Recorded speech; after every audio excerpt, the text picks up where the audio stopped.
cadeia de custódia, código hash e mensagens de e-mail.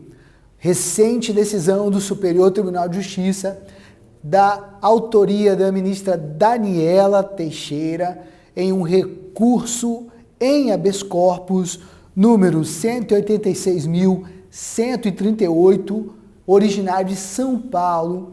A ministra declarou a ilicitude da prova e a nulidade do processo com base na ausência dos códigos hash.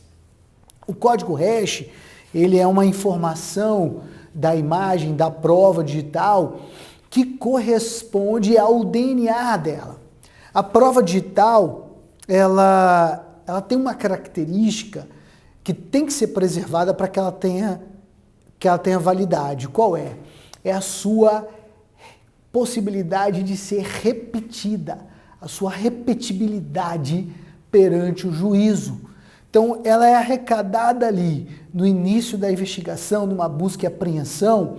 A cadeia de custódia tem que ser mantida e na sua extração tem que se garantir, preservar e trazer os metadados e o código hash daquela prova, para que no futuro, durante a instrução, ela possa ser repetida e possa se verificar que ela é idêntica àquela prova usada para basear o inquérito e a propositura da ação penal. Agora eu quero te convidar para se inscrever no canal, assistir esse vídeo até o final também, curta, compartilhe, ative as notificações e mais, depois do vídeo, vai na nossa playlist aqui de análise de jurisprudência, onde nós analisamos jurisprudências dos tribunais superiores diariamente. Coloca ela para tocar, para você adquirir conhecimento e mais, ajudar o nosso canal a crescer. Com esse apoio, você nos ajuda a continuar produzindo esse conteúdo para você. Vamos em frente. No caso concreto, o paciente, ele teve o acesso aos seus e-mails proporcionados por uma medida cautelar. Os e-mails foram acessados. Foram extraídos dali as mensagens e colocadas no processo. O problema foi que quando eles foram pedir o código hash do material que foi recebido pelo Ministério Público, das operadoras de internet, para ter acesso e conferir se aquele material correspondia ao original, o que aconteceu? O Ministério Público não juntou esse material. E o pior, o Ministério Público se manifestou no sentido de que não era necessário a juntada desse material para comprovar que aquelas mensagens de texto do e-mail do paciente eram idênticas às verdadeiras. Opa!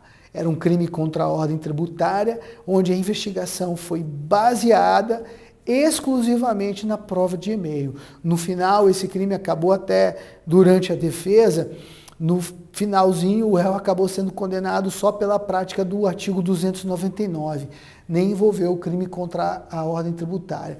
Pena pequenininha, tá? Mas ele mesmo assim insistiu porque ele queria brigar para ficar absolvido, para declarar a nulidade daquela prova. E aí ele fez o habeas corpus perante o Tribunal de Justiça de São Paulo e o Tribunal de Justiça de São Paulo não aceitou. Ele disse que a prova era válida, ele foi na onda do Ministério Público.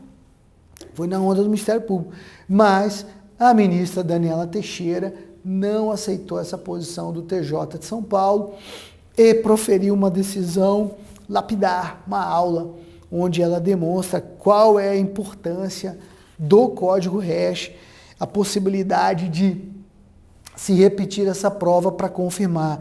Ela diz em dado momento aqui do voto dela que, aplicando-se a técnica do algoritmo hash, é possível obter uma assinatura única para cada arquivo, como uma espécie de DNA ou impressão digital única. O código hash gerado de imagem ou documento apresentaria um valor diferente caso um bit de informação fosse alterado em qualquer momento da investigação, quando a fonte da prova já estivesse sob custódia da polícia ou órgão acusatório. Então, aqui ela dá uma explicação técnica sobre o que é o código hash, qual é a finalidade dele. Ela cita depois o professor Badaró, professor Alexandre Moraes da Rosa, são dois professores de vanguarda no direito processual penal brasileiro, que estudam muito da matéria, escrevem muito. Depois ela cita a jurisprudência da Corte, do STJ, e ela vai em frente. Ela traz aqui uma análise de uma frase, de um pensamento do ministro Ribeiro Dantas, no voto dele, que ela diz que cabe ao judiciário controlar a atuação do Estado-acusação a partir do direito, e não a partir de uma autoproclamada confiança que o Estado-acusação deposita em si mesmo. Assim, afirmar que os hashes não são exigíveis e não necessários, como fez o MP de São Paulo, equivale a dizer que a atuação estatal não é submetida ao controle e que se o Estado-acusação afirmar que, simplesmente afirmar que atuou corretamente no manejo da prova, isso já bastaria para encampar suas conclusões, dispensando a demonstração objetiva da regularidade dos seus atos.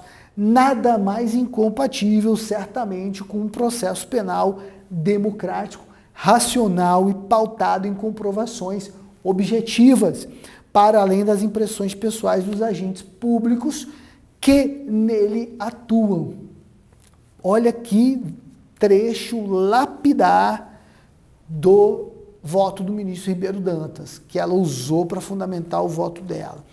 Mais à frente, ela defende que o Ministério Público de São Paulo tinha o dever de informar nos autos como se dera o recebimento, como se deram os procedimentos de recebimento do material dos diversos provedores e como os analisou e manuseou. Mais do que isso, é imprescindível a informação de como o material digital fora compartilhado com o órgão acusatório. E aí ela sacramenta. No presente caso, a falta dos hashes torna impossível a verificação da integridade da prova trazida aos autos, impedindo a confirmação da confiabilidade dos documentos que fundamentaram o decreto condenatório. Que ela dá pau de cal, joga ali, mata, conclui com força o pensamento jurídico dela. E mais para frente, ela encerra dizendo que as mensagens de e-mail utilizadas sem o fornecimento respectivo dos hashes são, portanto, inadmissíveis, por falharem num teste de confiabilidade mínima. São inadmissíveis, da mesma forma, as provas dela derivadas, em aplicação analógica ao artigo 157, parágrafo 1 do CPP. Maravilhoso. Então, ela dá provimento ao recurso para declarar inadmissível as mensagens de e-mails sem os respectivos códigos hash, como todas as provas que dela derivam. E aí ela diz que caberá ao juiz da primeira instância desentranhar dos autos as provas inadmissíveis e avaliar. Então, quem faz essa avaliação vai ser o juiz, tá? Avaliar quais as outras delas decorrem para que sejam também desentranhadas, retomando a instrução do feito sem elas. Então ela declara nula essa prova e manda que seja extirpada dos autos, manda o juiz lá embaixo retirar, e manda o juiz também retirar o que deriva dela. Imagina só, às vezes pode não ficar nada nos autos. Fica sem conteúdo probatório mínimo. E quando você se deparar com uma prova dessa natureza, uma prova de natureza digital dentro dos autos, o que você precisa procurar para identificar se essa prova ela é original ou não, são os códigos hashes. Se não estiverem nos autos os códigos hashes, temos uma violação ao artigo 157, parágrafo 1º do CPP. Essa é a tese jurídica, que eu penso aqui, no caso, foi um caso pequeno, diferente, mas num caso grande, você talvez não suba com habeas corpus, espera. Argua essa matéria desde o início, peça o código hash.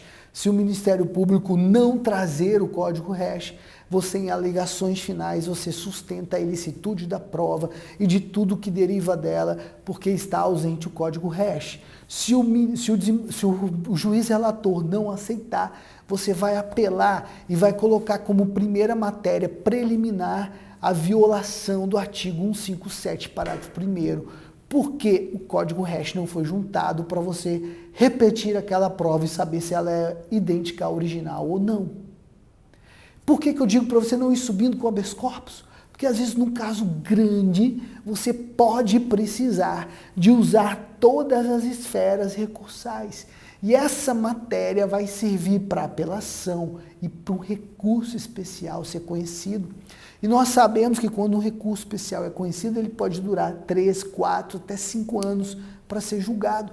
Isso pode trazer algum benefício no futuro para o seu cliente, como uma prescrição. Então, às vezes, não compensa subir correndo com essa matéria em habeas corpus. Presta sempre atenção nisso. Bom, advogado, advogada, eu espero ter contribuído para o teu desenvolvimento pessoal. Quero, mais uma vez, te convidar a se inscrever no canal e ativar as notificações, curtir esse vídeo, compartilhar ele com as pessoas que você sabe que gostam desse tipo de conteúdo. E mais, vai na nossa playlist Análise de Jurisprudência, coloque ela para tocar aqui, para você poder ouvir nosso conteúdo, tá sempre aprendendo e ainda ajudar o nosso canal a crescer dentro do YouTube. Um grande abraço para você. Deus te abençoe sempre.